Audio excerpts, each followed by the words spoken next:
Sa ating trending balita naman, may bagong ka-love team si Julia Barreto. Walang iba kundi ang anak ni Piolo Pascual na si Inigo.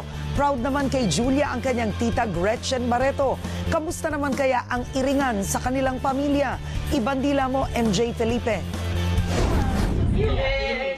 Tawanan, yakapan.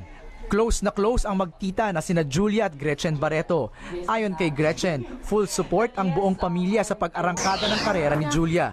Ito'y sa kabila din ng pag-ulan ng intriga sa batang Barreto. We have each other. So, we're strong together as a family. Learning from your mistakes, I think, is the best teacher. That's how I learned.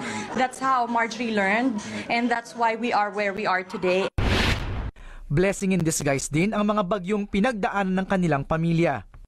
Yung nagkagulo yung pamilya namin, talagang we got glued to each other. The stronger the relationship got. Our bond is stronger now. Ngayon, masaya nilang haharapin ang holiday season ng magkakasama. On December 17, we have a Christmas party over at their house. Yes.